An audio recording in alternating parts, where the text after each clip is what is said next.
All right, guys. So once again, we got to talk about some woke climate activists who tried to stage a protest during a show in Sweden, in Europe, because that is where a lot of these people are super active. Okay, for whatever reason, they won't go to China to stage their protest, even though that's probably where they need to be the most. And maybe it's because if they stage their protest in China, they would F around and find out. Kind of like the way that these climate protesters F'd around and found out after they stormed the stage doing a dancing competition show. And let's just say it did not go so well for them. Take a look. Ziggler makes it back to his feet. Is he going to deliver? Sweet! Oh, the Claymore attack from out of nowhere! I think John Cena's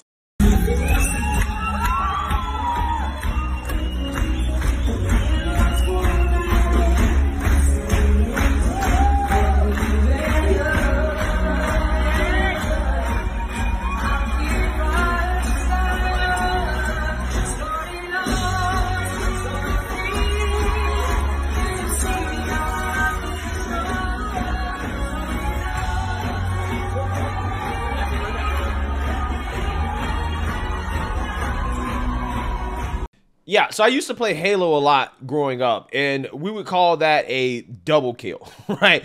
Double kill, okay?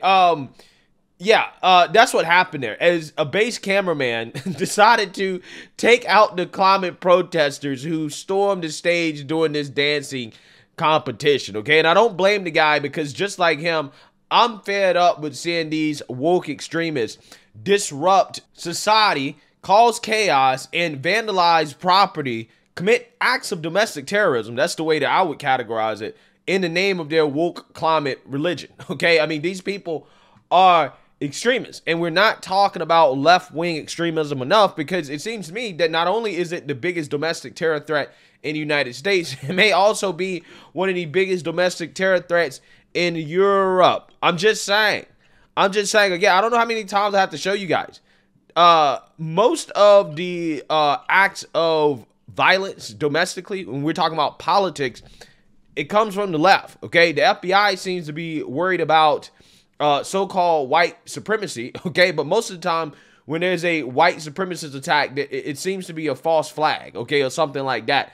Or some type of act of white supremacy created by the media, in which they quickly try to ignore it and to sweep it on the rug once it turns out that it was not a white supremacy attack. Like, take, for example, I'm not sure if you guys remember the story about the Indian white supremacist who was carrying a Nazi flag, trying to ram a U-Haul truck into the White House. That happened like last week, okay?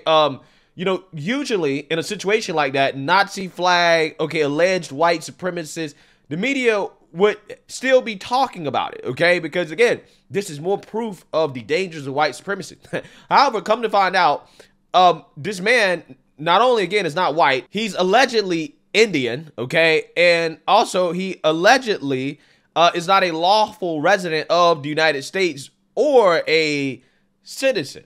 Again, this story disappeared quickly for obvious reasons. Details tonight on that Missouri teen accused of ramming the White House barricades with a U-Haul truck, then getting out and waving a Nazi flag and saying he wanted to seize the government. A federal judge just ordered 19-year-old Cy Kandula held as a flight risk. Our Bruce Leshan was in the courtroom at the time and joins us live from the federal court. So, Bruce, you saw and you heard everything in that courtroom today, and you said it's pretty strange.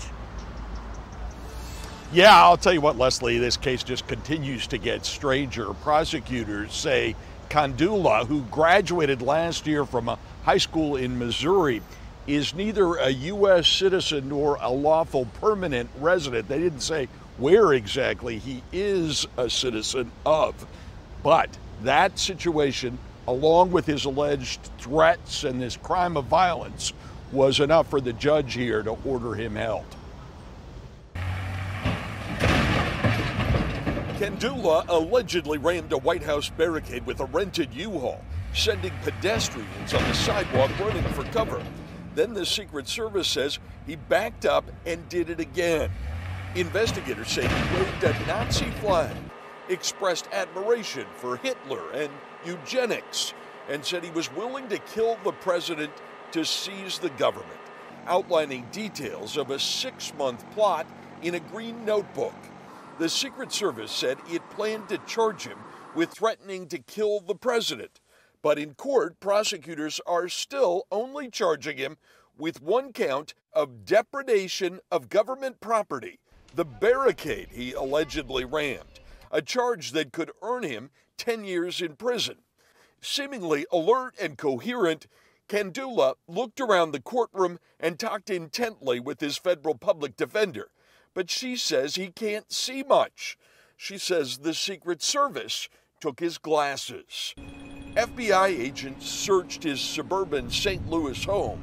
Friends from high school, where he played tennis and was on the student council, remember him as quiet and mild-mannered.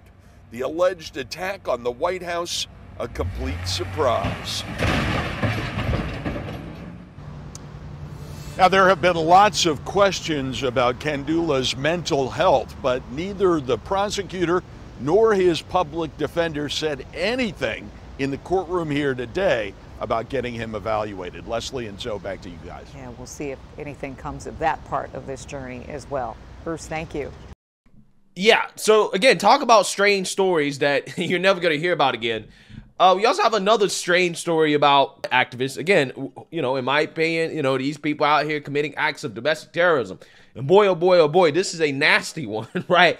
As we got to go back to the UK, there's video of alleged trans activists staging a pea-filled protest in front of London's Equality and Human Rights Commission. In fact, there's a video that these people posted online. It comes from a group called Pissed Off T-Words, okay? And you guys should better guess what T-words they're using here. But yeah, it's a derogatory term, or I guess, I don't know if it is or not, who knows. But anyways, they post a video of them doing this, like a promotional video. And as a warning here, I'm going to actually censor some of the video because I'm not sure how YouTube feels about bodily fluids, right? Pee being in the video, okay? But if you want to see the uncensored version, you can see it on Rumble, okay? I'll post it uncensored on Rumble for you guys there if you want to see it there. But again, this is just the promotional video where they basically talk about why they're doing this. Again, it's pretty fascinating. Take a look. Now to an extraordinary and shocking story from...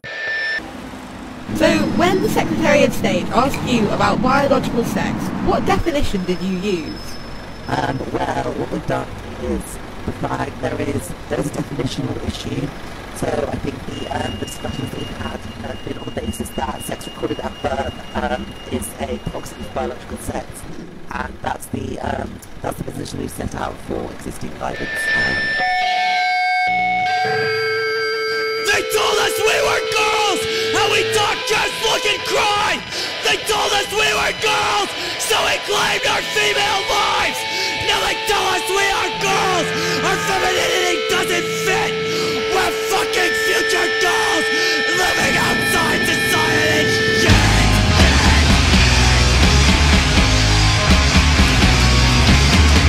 You're joking. Not another one? We're from the future, we're from the past. We're the one rolling on a victory dance. We're in it and we're before their eyes. The segregated of the royal blood. The future, faggots and fans. The future, not just any of that. Oh, for God's sake, I can't stand this. So if the government does decide to introduce measures based on using your letter as justification, which remove trans people's inclusion within society, what steps will you take? 3-second silence. Well, I'm going to have to say we will wait and see what the government proposes to do, and then we will obviously have to assess what steps we take in response to any proposals that come forward, and particularly any matters, any proposals to change the law, particularly obviously the Equality Act, which is a really important piece of legislation, will be a matter for Parliament to decide, and that's exactly as it should be. So we will of course wait to see if anything happens, and if it does, then we will obviously assess what to do. Yeah, some weird and creepy stuff, right? I don't know why all these people are such weirdos, okay? Have you guys noticed a pattern? Okay, these people are so weird. Okay, I'm not sure what's going on with these people, man. I mean, I really do think that we have a problem. Okay, we really do. But let's read a little bit about why they were doing this. Okay, this disgusting and probably smelly display of what looks to be very dehydrated urine, right? Okay, who knows if that's actually what it was? This is what they claim it was, but again, who knows? Trans activists in London staged a urine-filled protest outside of the Equality and Human Rights Commission on Monday in response to proposed altercations to the Equality Act, which would strengthen women's base rights. Members of the organization peed off, you know what, gathered outside of the EHRC on May 22 to leave 90 liters of human urine around the perimeter of the building. The protest was in response to a recent statement by Chief Executive of the EHRC, Melanie Field, in which she affirmed the definition of sex. The statements by Field were made during an interview with Transactional, a trans activist organization headed by trans-identified male Helen Bletcher. Bletcher pressed Field on the definition of biological sex, in which Field responded it was the recorded sex at birth. Field's comments reflect a slow-moving trend at the EHRC to implement stronger protections for biological sex as a protected characteristic, as well as recent plans to prevent trans-identified males from accessing women's facilities unless they have a gender recognition certificate. Yeah, so again, a little bit of common sense, not full common sense, but a little bit of common sense out of the UK causes these people to get pissed off and to do this. Again, absolutely disgusting. Okay, it's just wow. Again, these left-wing activists, right? These people are extremists, and we're not talking about this stuff enough. But let me know what you guys think. Make sure you like, comment, and subscribe. Most importantly, share a Black conservative perspective. Peace.